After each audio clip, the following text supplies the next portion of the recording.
Hi friends, எல்லாரும் எப்படி இருக்கீங்க? Welcome to my channel. இன்னைக்கு vlog வந்து பார்த்தீங்கன்னா, மொதல் நாள் நைட்லேருந்து ஆரம்பிக்குது. நைட் வந்து டின்னர், கிளீனிங் வேலை எல்லாமே முடிஞ்சிருச்சு. இப்போ வந்து இட்லிக்கு அரிசி உளுந்து ஊற வச்சிருக்கேன். காலையில் எந்திரிச்சு அரைச்சிக்கலாம். கூடவே உரப்படைக்கும் வந்து அரிசியும் பருப்பும் ஊற வச்சிருக்கேன். எங்கள் வீட்டிலலாம் பார்த்தீங்கன்னா அடை மாதிரி தட்டுவாங்க. நான் வந்து தோசை மாதிரி தான் ஊற்றுவேன். ஸோ இப்போ வந்து அடை மாதிரி இன்னைக்கு சாப்பிட்ணுன்னு ஆசை. ஸோ அதனால் வந்து இன்னைக்கு ஊற வச்சிருக்கேன். நாளைக்கு அடை மாதிரி எப்படி ஊற்றுறோம் அப்படிங்கிறத காமிக்கிறேன். ஸோ இதுக்கு வந்து இட்லி அரிசி ஒரு 200 கிராம் அளவுக்கு ஊற வச்சுட்டு, கூடவே அதில் ஒரு 12 சிகப்பு மிளகா சேர்த்து ஊற வச்சுக்கோங்க. இது வந்து ரொம்ப காரம் அதிகம். அதனால நான் வந்து 12 போட்டிருக்கேன். காரம் கம்மியாக இருக்குது அப்படின்னா, கூட வந்து நீங்கள் சேர்த்து மிளகா ஊற வச்சுக்கோங்க.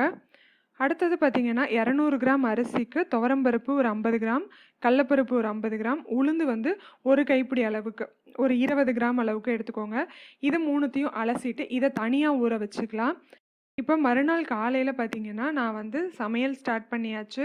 சைட்லேயே கிரைண்டரில் மாவும் போட்டுட்டேன். இப்போ உரப்படைக்கு பார்த்தீங்கன்னா, மிக்சியிலேயே வந்து ஈஸியாக அரைச்சிடலாங்க. இதுக்கு முதல்ல வந்து அரிசியையும் மிளகாயையும் ஃபஸ்ட்டு அரைச்சிக்கலாம். கொரன்னு லைட்டாக கொரன்னு இருக்கிற மாதிரி அரைச்சிக்கணும். இதை அரைச்சி ஒரு கிண்ணத்தில் ஊற்றிட்டு, பருப்பு ஊற வச்சுருக்கோம்ல, அதில் ஒரு அரை கைப்பிடி அளவுக்கு முழுசாக எடுத்து வச்சுக்கலாம். இந்த பருப்பு கூடவே இஞ்சி ஒரு துண்டு, பெருஞ்சீரகம் ஒரு ஸ்பூன் அளவுக்கு, உப்பு வந்து உங்கள் டேஸ்ட்டுக்கு தகுந்த மாதிரி, இது எல்லாத்தையும் போட்டு கொரன்னு அரைச்சி எடுத்துக்கலாம். அரைச்சி எடுத்துட்டு இதை நம்ம அரிசி மிளகா அரைச்சி வச்சுருக்கோம்ல, அந்த மிக்ஸ் கூட கலந்துக்கோங்க. இப்போது முழு பயிர் எடுத்து வச்சோம்ல, அதையும் சேர்த்து இந்த மாவு கூடயே கலந்து டேஸ்ட்டு பார்த்து உப்பு தேவைன்னா போட்டுக்கலாம். இது கூடவே சின்ன வெங்காயம் ஒரு கைப்பிடி அளவுக்கு எடுத்து அதை நல்லா பொடியாக அரைஞ்சிக்கலாம். கூட வந்து கொத்தமல்லி, கருவேப்பிலை இதையும் நல்லா நைஸாக அரைஞ்சிக்கோங்க. அப்புறம் ஒரு 1/4 மூடி அளவுக்கு துருவின தேங்காய் இதை சேர்த்து நல்லா மிக்ஸ் பண்ணிவிட்டு அடை ஊற்ற வேண்டியது தான். இதுக்கு இடையில இட்லிக்கு மாவும் அரைச்சி முடிச்சாச்சு. தோசை கல்லில் எண்ணெய் தடவறதுக்கு பார்த்தீங்கன்னா, நாங்கள் வீட்டில் வந்து என்ன பண்ணுவோம் அப்படின்னா, இந்த மாதிரி புளி இருக்குல்ல, அதை வந்து கொஞ்சமாக எடுத்து காடா துணியில் வச்சு இந்த மாதிரி கட்டிட்டு, அதை வந்து நீங்கள் தோசை கல்லில் எண்ணெய் தடவறதுக்கு யூஸ் பண்ணிக்கலாம். ஸோ வெங்காயம் யூஸ் பண்ணோன்னா நம்ம ஒரு டைம் யூஸ் பண்ணிவிட்டு அதை திருப்பி தூக்கி போடுற மாதிரி தான் இருக்கும். இந்த மாதிரி நம்ம யூஸ் பண்ணிக்கிட்டோம் அப்படின்னா, இதை வந்து 15 days ஒன்ஸ் வந்து இதை மாற்றினா போதும். நீங்கள் இது வரைக்கும் ட்ரை பண்ணது இல்லைன்னா ட்ரை பண்ணி பாருங்கள், தோசை நல்லா வரும். ஸோ இப்போ வந்து அடை தோசை ஊற்றியாச்சு. வீட்டில் வந்து எப்படி பார்த்தீங்கன்னா, அடை கையால் தட்டுவாங்க. அரைக்கும் போது திக்காக அரைச்சிட்டு அதை வந்து தோசைக்கல்லில் வச்சு கையால் தட்டுவாங்க. ஸோ இப்போ வந்து நம்ம என்ன பண்ணியிருக்கோம் அப்படின்னா, கொஞ்சம் தண்ணியாக தான் அரைச்சிருக்கோம். ஸோ கொஞ்சம் திக்காக தடிமனாக ஊற்றிக்கலாம். ஊற்றும் போது நல்லா எண்ணெய் ஊற்றி சுட்டோம் அப்படின்னா நல்லா மொறுமொறுப்பாக வரும். அதே மாதிரி முழு பயிரும் கொஞ்சம் சேர்த்துருக்கோம்ல, ஒரு 1/4 பிடி அளவுக்கு, அதுவும் வந்து நல்லா கடிக்கிறதுக்கு, சாப்பிடும் போது கடிக்கிறதுக்கு நல்லா கிறிஸ்பியாக கொரன்னு இருக்கும். அது நல்லாயிருக்கும். நீங்கள் இது வரைக்கும் அப்படி ட்ரை பண்ணது இல்லைன்னா ட்ரை பண்ணி பாருங்கள், நல்லா டேஸ்டியாகவும் இருக்கும். இது கூட பார்த்தீங்கன்னா, நான் அன்றைக்கி உளுந்து சட்னி தான் வச்சு சாப்பிட்டோம். இதுக்கு வந்து ஆக்சுவலாக சைட் டிஷ்ஷே தேவையில்லை, வெறுமனே சாப்பிட்றலாம். இப்போ அடுத்தது என்னோட இன்னொரு ஃபேவரட் என்னன்னு பார்த்தீங்கன்னா, இடியாப்ப மாவும் அரிசி உப்புமாக்கு நொய்யும் வந்து உடச்சி வைக்க போகிறேன். ஸோ அதையும் உங்கள் கூட ஷேர் பண்ணிக்கிறேன். அது ரெண்டுத்துக்கும் பச்சரிசி ஊற வச்சுருக்கேன் தனித்தனியாக.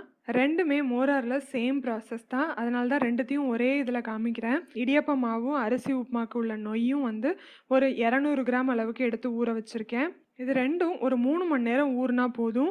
ஊறினதுக்கு அப்புறம் நல்லா வடிகட்டிட்டு, தண்ணி வந்து சுத்தமாக இருக்கக்கூடாது, நல்லா வடிகட்டிட்டு காட்டன் துணியை விரித்து அதில் ஆற வச்சிடலாம். அது வந்து நம்ம மிக்சியில் அரைக்க போகிறோங்கிறதுனால இதை வந்து ஒரு அரை மணி நேரத்துலேருந்து 1 மணி நேரம் வரைக்கும் காய வைக்கலாம். ஃபேன்லேயே ஆற வச்சா போதும், வெயிலில் காய வைக்கணுன்ட்டு இல்லை. அது ஒரு அரை ஈரப்பதம் வந்ததும் இந்த மாதிரி கையால் பிடிச்சி பார்த்தோன்னு வச்சுக்கோங்களேன், லேசாக ஒட்டும், அவ்வளோதான். இதை நான் இப்போ வந்து பெரிய ஜாரில் போட்டு நைஸாக அரைச்சிக்கிறேன். நல்லா நைஸாக அரைச்சிட்டு சலிச்சிக்கலாம். ஒரு 2-3 டைம் நல்லா சலித்து திருப்பி வர்ற கப்பியவும் திருப்பி மிக்சியில் போட்டு நல்லா அடித்து நல்லா சலித்து நைஸ் மாவாக எடுத்து வச்சுக்கோங்க. இப்போ நான் சொல்லிக்கிட்டு இருக்கிறது எல்லாமே இடியாப்ப மாவுக்கு தாங்க. ஸோ மாவை வந்து ஃபைனலாக என்ன பண்ணணும் அப்படின்னா, அந்த மாதிரி காடா துணி இருக்குல்ல, அதில் கொட்டி நல்லா மேலே வந்து ஒரு முடிச்சு போட்டுட்டு இட்லி பானையில் இட்லி தட்டில் வச்சு வேக வைக்கணும். நீங்கள் உங்கள் வீட்டில் இட்லி பானை இருந்ததுன்னா அதில் ஒரு 5 நிமிஷம் வச்சாலே போதும், நல்லா வெந்துடும். என்கிட்ட இட்லி பானை கிடையாது, நான் குக்கரில் தான் இட்லி தட்டில் வைக்கிறேன். அதனால் எனக்கு வந்து ஒரு 15 நிமிஷம் ஆச்சு. எடுத்து 2 விரலால் இப்படி திரிக்கிற மாதிரி எடுத்து பார்த்தீங்க அப்படின்னா திரி மாதிரியே திரிச்சு வரும். அதுதான் வந்து பக்குவம். அப்படி இல்லாமல் மாவாக கொட்டுச்சுன்னா அப்போ வந்து இன்னும் வேகணும்னு அர்த்தம். நான் வந்து அந்த கிளிப்பிங் எடுத்ததை மிஸ் பண்ணிட்டேன், அதனால என்னால் காமிக்க முடியல.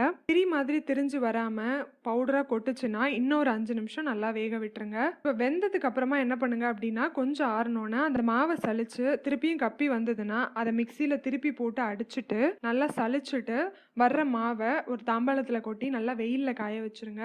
வெயிலில் நல்லா அடிக்கிற வெயில்னா ஒரு 2 மணி நேரம் காய்ஞ்சதுன்னா போதும். அதுக்கப்புறம் எடுத்து நம்ம ஸ்டோர் பண்ணி வச்சுக்கலாம். வெயிலில் காய வச்சோன்னா வீணாக போகாது, அதுக்காக தான்.